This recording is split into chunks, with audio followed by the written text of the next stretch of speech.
Hello, this is Alan Wheeler on my YouTube channel where I have been talking about spirituality and the tarot.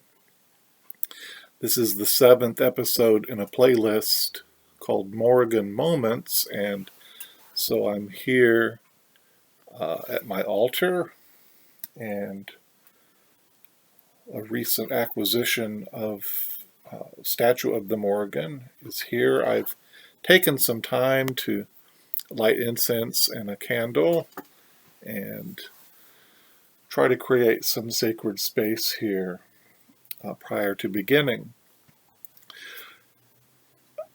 I've also planned the topic of polycentric polytheism, which is a bit abstract, but I've drawn 3 cards from the Alchemical Tarot by Robert M. Place, and sat with them a bit. I did draw them randomly, but as usual lately, they're very apt and have brought some good reflection that I want to share today. Now, bringing in a lot of reasoning and analysis to devotion might seem counterproductive, but there is the whole realm of apologetics, which of course means defending a faith or bringing reason in to defend spiritual ideas and doctrines and things, beliefs. And I find it helpful for me to kind of stabilize me when the alpha state is gone. So in ritual, in the warmth of the moment, the warm fuzzies and the kind of trance state, and feeling all the emotion of ritual and working with deity and so on, the questions are not pertinent, really. It's like being in the moonlight and feeling the magic. But in the kind of the cold, sobering light of day, at those times, for me, it feels as though the Morrigan has stepped back and I'm left more to myself. And so it's helpful, it feels helpful for me to have a reasonable explanation for things, to kind of satisfy the mind. And somewhere I heard the analogy of having these things to throw like meat to the dogs, to distract them so that one can enter into the mystery and the into myth and the mystical realm. And so maybe that's a good analogy. So one question that does come to my mind in the kind of the cold light of day is, how can one goddess be approached among many? How can one deity be approached among many? And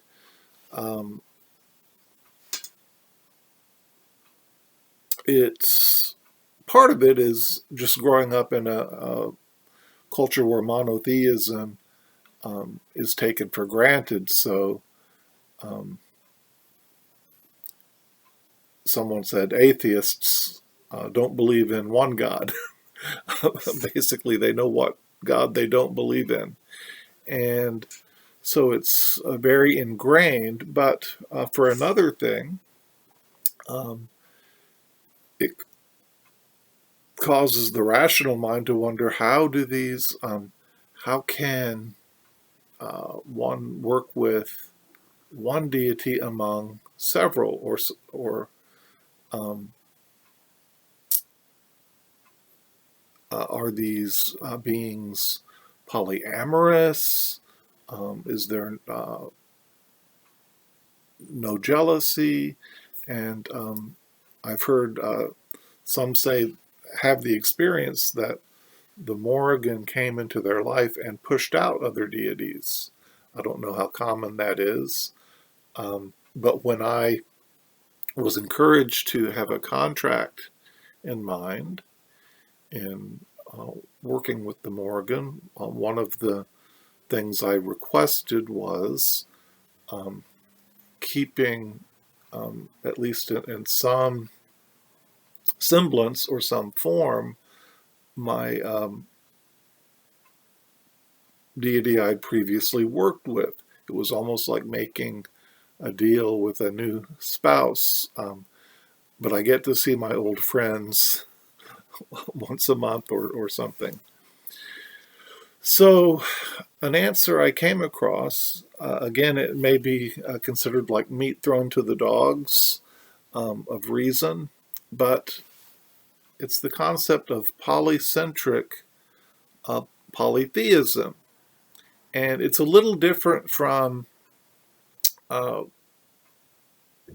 one typical approach is structuralism, something like Joseph Campbell, who wrote The Hero with a Thousand Faces, that, and similar to the Hindu conception that from the divine center there are many faces or many emanations of the divine. Then you get other explanations that focus less on the monad, that the unity of source at center, that focus more on the many forms, something like limbs on a body, and each having its own function, like God of war, God of love, and so on, to the point that from pantheon to pantheon they can almost be interchanged, and some people have found that's not so satisfying. But the idea of polycentric polytheism is that every deity reflects every other, and all of the other reflections as well. So that although the Morrigan has distinctive characteristics as part of that network, like Indra's net, she reflects, and it's just part of being deity, part of having God qualities, reflecting all the others. So Morrigan reflects Venus in her Morriganness, reflects Odin and Loki and so on in her Morriganness, so that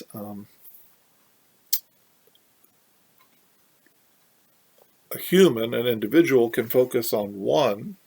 So I have many pictures of deity here on the altar, but I can take one, and this is my focal point, and whichever one is beheld becomes the center.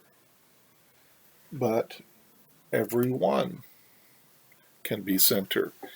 And so, being taught in the Christian faith, this idea that there can be three in one, three distinct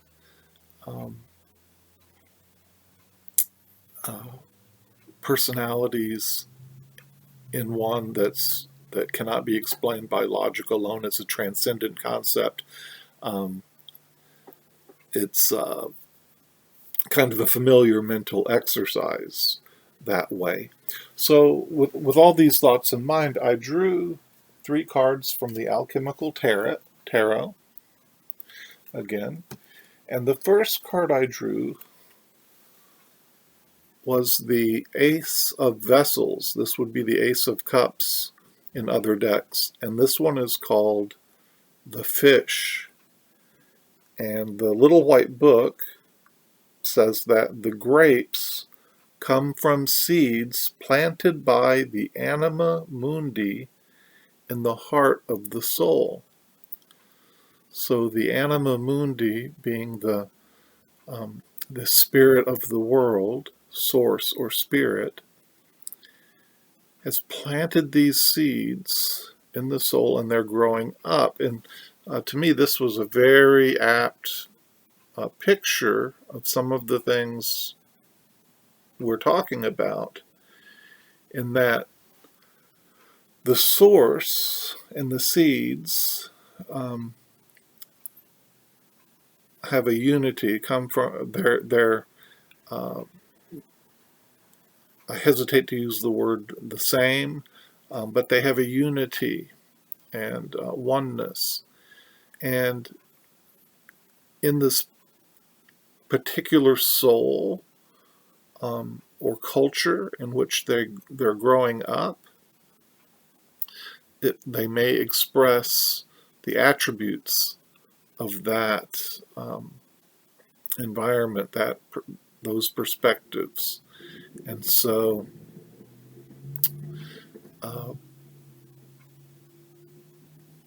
this to me is another picture of how the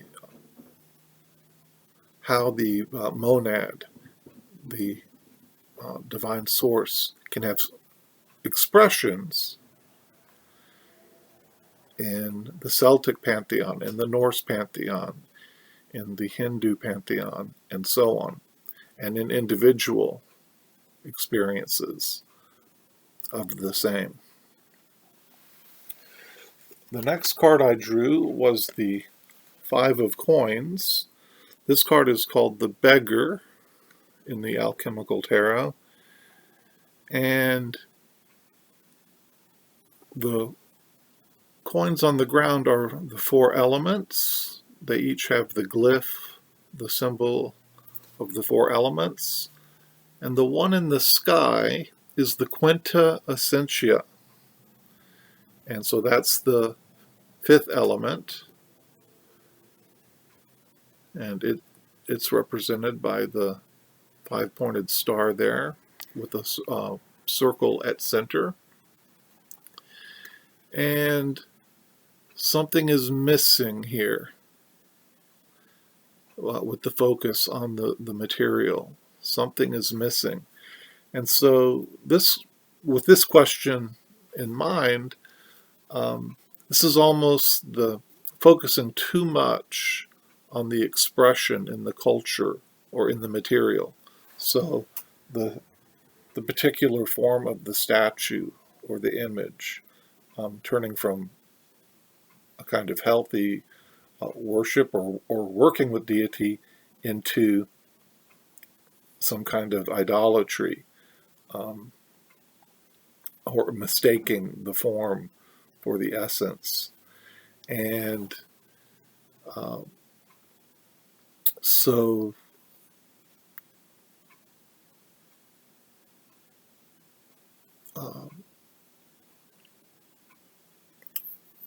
this shows that something is missing. The Quinta Essential is missing. And the final card is the Fool.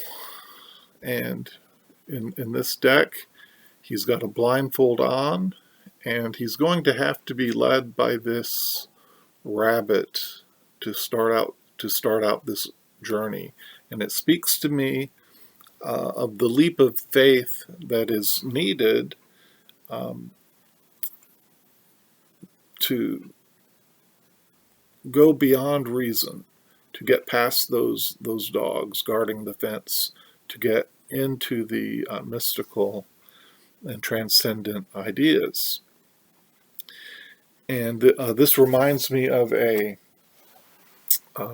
visualization I had in trance one day, and the leap of faith of the Fool was I pictured in this way. I saw goddess in the form of something like Sekhmet, the woman with a lion's head, and she was holding a fishbowl. And I knew as she turned, I saw one eye was bright green, and I understood that this was the green light to go, to take the leap of faith, and in the form of a rainbow-colored fish, I leapt, transforming into that rainbow-colored fish like in the Fool energy, and landed in the fishbowl. Once immersed, then I could see, as I was immersed in the experience of the water, I could see many forms of a deity through different facets of the fishbowl, many faces of deity. So perhaps there was Odin and Loki and Venus and so on. And then,